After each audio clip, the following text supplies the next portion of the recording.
ভারতবর্ষের ইলেকটোরাল রিফর্মসের আজকে ইতিহাস তৈরি হলো। এই যে চিফ ইলেকশন কমিশনার ভাবতো তিনি ছাড়া কিছু হবে না, আজকে তা শেষ।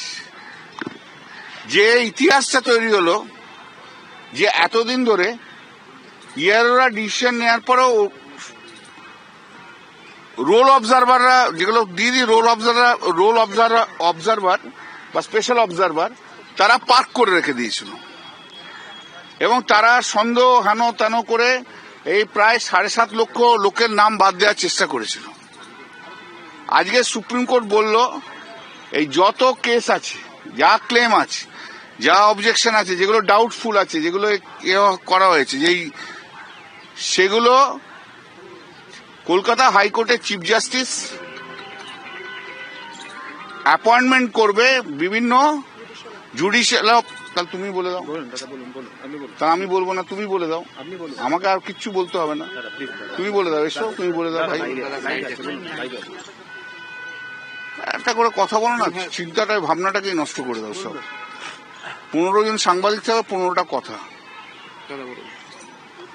The chief justice of Calcutta high court, তিনি জুডিশিয়াল অফিসার্স অ্যাপয়েন্ট করবেন ইন দি লেভেল অফ, মানে লেভেলটা হচ্ছে ডিস্ট্রিক্ট জাজ এবং অ্যাডিশনাল ডিস্ট্রিক্ট জাজের লেভেলে, এবং এক্স জুডিশিয়াল অফিসারদেরও অ্যাপয়েন্টমেন্ট করতে পারেন। তারা ডিসাইড করে নেবে যে এই ক্লেমগুলো কারেক্ট কি নট কারেক্ট। অতএব final decision will be taken by the judicial officers, যাদেরকে আজকে সুপ্রিম কোর্টের অর্ডারের মধ্যে দিয়ে দিল। সুপ্রিম কোর্ট কথাও বলেছে যে ভারতবর্ষের সংবিধানের মানুষের অধিকার হচ্ছে সবচেয়ে বড় অধিকার, এবং আমরা যদিও জানি কয়েকদিন জুডিশিয়াল প্রসিডিং হয়তো একটুখানি ইন্টারফারেন্স হবে, একটু প্রেজুডিস হবে, কিন্তু সেক্ষেত্রেও এটা করতে হবে। এবং সেই জন্য কোনো আর্জেন্ট ম্যাটার থাকলে বা যা থাকবে, সেগুলো প্রিন্সিপাল ডিস্ট্রিক্ট জাজ আছে, সে তাকে অন্য বেঞ্চে অ্যালোকেট করতে হবে। এই কয়েকদিন যে কাজ হবে, এবং যত ডকুমেন্ট আছে যেগুলো আপলোড দিয়েছে আপলোডও হয়নি, সেই ডকুমেন্টকেও এক্সামিন করতে হবে। আর ডিজিকে বলেছে যে ল অ্যান্ড অর্ডার যা আছে, সেই ল অ্যান্ড অর্ডার যাতে মেনটেন হয়, সেই ল অ্যান্ড অর্ডার দেখতে।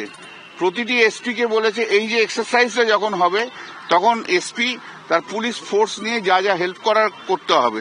স্টেট গভর্নমেন্টকে সমস্ত ইনফ্রাস্ট্রাকচার দিতে হবে, যেখানে ইনফ্রাস্ট্রাকচার দিতে হবে, যেখানে এক্সগুলো হবে, সেখানে সেই এক্সারসাইজ। তাই আমি বলেছিলাম, শুরু করেছিলাম, এটা একটা ঐতিহাসিক ঘটনা আজকে সুপ্রিম কোর্টে ঘটলো, যেটা কখনো কেউ কোনোদিন ভাবিনি। আমি তো ভাবিনি, মানে আমি সত্যি কথা বলছি, আমি এটা ভাবিনি। এই কথা সুপ্রিম কোর্ট থেকে আসাতে আমরা এটাকে অ্যাকসেপ্ট করেছি এবং ইলেকশন কমিশনও অ্যাকসেপ্ট করেছে। অতএব এই যে কেসগুলো ইয়ারোরা করেছে, যাতে ডাউট হয়েছে, যাতে ডাউট রেখেছে, স্পেশাল রোল অবজারভাররা রেখে দিয়েছে, সেই স্পেশাল রোল অবজারভারদের ডিসিশন ইজ নট নাথিং। তারা কোনো ডিসাইডই করতে পারবে না, কিচ্ছু করতে পারবে না। যা ডিসিশন নেওয়ার, ফাইনাল ডিসিশন জুডিশিয়াল অফিসাররা নেবে, সেটা যার পক্ষেই যাবে বা যার পক্ষে যাবে না, সেটা that's a different thing. Mainly যেটা হলো, আমাদের পক্ষে যেটা বড় কথা হলো, এই যে স্পেশাল রোল অবজারভাররা বিভিন্ন রাজ্য থেকে এসেছিল, তারা বাংলা ভাষা বোঝে না, বাংলার নাম বোঝে না। আজকে যারা লোকাল যারা থাকবে, তারা বাংলা ভাষাটা জানবে, জুডিশিয়াল অফিসাররা তারা বলতে পারবে ব্যানার্জি না বন্দ্যোপাধ্যায় না বনার্জি, তিনটে মিলে কোনটা সত্যি কোনটা ঠিক আছে। অতএব যা পেয়েছি ভাবা যায় না, আমরা ভাবিনি কখনো দিন। আমি এটা ভাবতেই পারিনি আজ সকালবেলায় যে এরকম একটা অর্ডার পাবো। অত্যন্ত খুশি, ভীষণ ভালো, দারুণ হলো।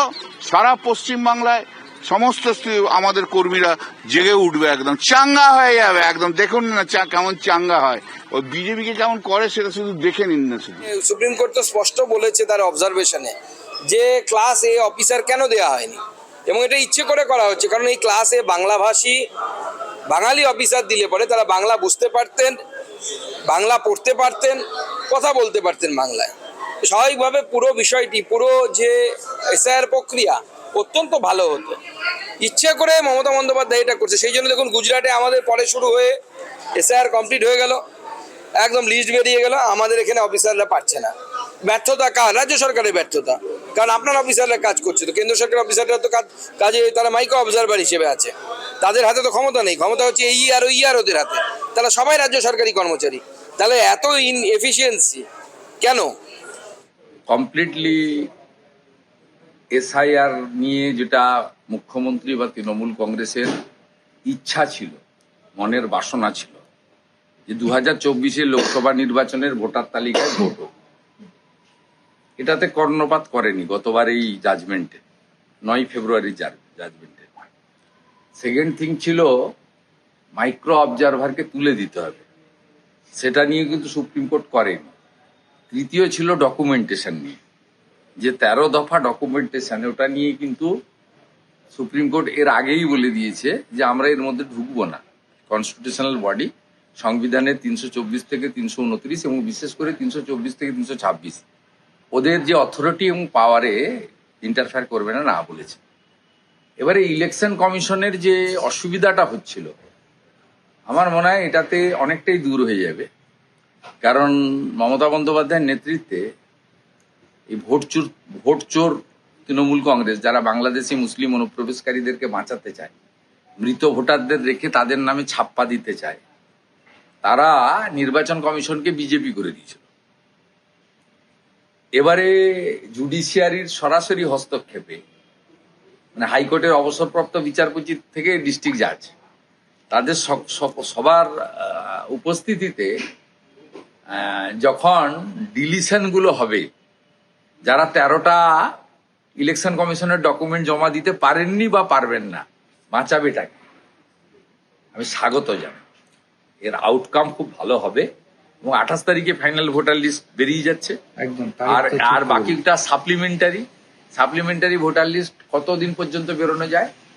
নমিনেশন ফাইলের উইথড্রর শেষ দিন পর্যন্ত, মানে নোটিফিকেশন থেকে নমিনেশন ইস্যু, ফাইলিং, স্কুটিনি এবং উইথড্রর আগের পর্যন্ত ন্যাচারালি অনেকটা সময় পাবেন। এবং মাইক্রো অবজারভারদের যে কথাগুলো শুনছিল না, আজকে জুডিশিয়ারিকে সে পাওয়ারটা দিয়ে দিয়েছে, ডেলিগেট করে দিয়েছে, বলছে এখানে আর আসবেন না।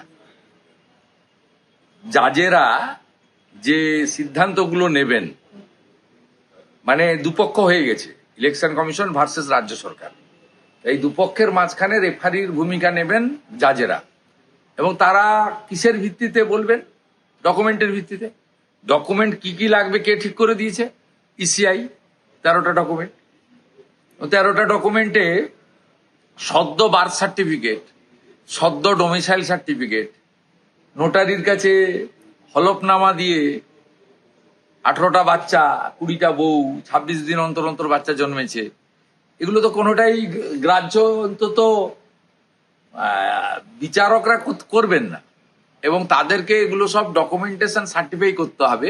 তাদেরও সুপ্রিম কোর্টের কাছে দায়বদ্ধতা থাকলো যে বিচারকরা অবসরপ্রাপ্ত হাইকোর্টের বিচারপতি হোক আর ডিস্ট্রিক্ট জাজই হোক, অ্যাডিশনাল ডিস্ট্রিক্ট জাজই হোক, তাদেরকেও তো সমস্ত ডকুমেন্টের উপরে যখনই বিরোধ হবে কোনো একটা পার্টিকুলার কেস নিয়ে, তখন তো ডকুমেন্টেশন উপর তাকে রিটিন সিদ্ধান্তটা নিতে হবে।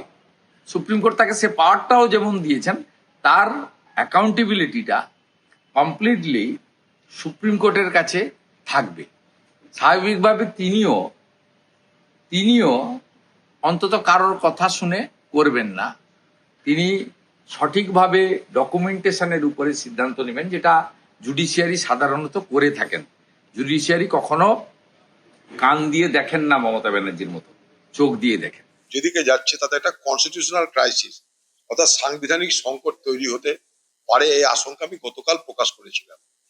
এখন সুপ্রিম কোর্ট যেভাবে হস্তক্ষেপ করেছে, রাজ্যের তরফ থেকে বিচার ব্যবস্থা ততটা তৎপর হতে পারবে কিনা, বা সেই বিচার ব্যবস্থাকে পশ্চিমবঙ্গ সরকার ততটা সহযোগিতা করবে কিনা আমাদের জানা নাই। আমরা প্রথম দিন থেকে যেটা বলে এসেছি, নির্বাচন কমিশন এবং রাজ্য উভয় মিলে মিশে সাধারণ মানুষের হয়রানি বন্ধ করবে, এটা যে মূল বক্তব্য হবে, যাতে মানুষের নাম তুলতে কোনো অসুবিধা না হয়, মানুষের যেন ঝঞ্ঝাট কম হয়, এটা কিন্তু আমি প্রথম দিন থেকে দাবি করে এসেছি। মনে করে দেখুন, আজকেও কিন্তু একই কথা বলছি যে যে অবস্থার দিকে চলেছে সেটা কিন্তু আমাদের আশঙ্কা যেটা, সেটাই কিন্তু সুপ্রিম কোর্টের রায় কিন্তু বা অবজারভেশনে সেটাই কিন্তু প্রতিফলন ঘটেছে। এখন তৃণমূল এটাকে তৃণমূলের নেত্রী জয় দেখছে। আমি তো আগেই বলেছি, গতবার 2021-এ তৃণমূল নেত্রী হুইল চেয়ারে চলেছিল ভোট করার জন্য, এবার উকিলের ড্রেস গায়ে দিয়ে ভোট করতে নামবে, সেই লাইনেও চলছে এটা। আবার এটাও আমি আগে থেকেই বলে দিলাম, সম্ভবত মিলবে। এবারে রাজ্য সরকারের সদিচ্ছা এবং নির্বাচন কমিশনের সদিচ্ছা, উভয়ের সদিচ্ছা যদি এক হয় তাহলে হবে। না হলে পশ্চিমবঙ্গ সরকার, তৃণমূল পার্টি খুব চালাকি করে একটা জিনিস করছে। নির্বাচন কমিশনের বিরুদ্ধে অভিযোগ তো ভুরি ভুরি আছে আমাদের, কিন্তু পশ্চিমবঙ্গ সরকারের পক্ষ থেকে যারা দায়িত্বে আছে তারা কিন্তু মানুষকে সহযোগিতা করছে না। এটা আমি প্রথম দিন থেকে বলে এসেছি, আজও বলছি। দূরভিসন্ধি রাজ্য সরকারেরও আছে, দূরভিসন্ধি নির্বাচন কমিশনেরও আছে। মাঝখান থেকে মানুষের হয়রানি বাড়ছে। স্বাভাবিকভাবেই আপনি লক্ষ্য করে দেখুন, এআরও এরা কাদের? সমস্ত সরকারি দলের অফিসারেরা। একথা প্রথম দিন থেকে বলছি আমি। সেই সরকারি দলের অফিসাররা তারা কাদেরকে মদত করবে? তৃণমূলকে মদত করবে। এখানে তাই হচ্ছে। আমাদের ভিডিও ভালো লাগলে লাইক এবং শেয়ার করুন। কমেন্ট সেকশনে গিয়ে জানান আপনাদের মতামত। আরও ভিডিও পেতে আমাদের চ্যানেল সাবস্ক্রাইব করুন এবং প্রতি মুহূর্তে খবরের আপডেট পেতে প্রেস করুন বেল আইকন।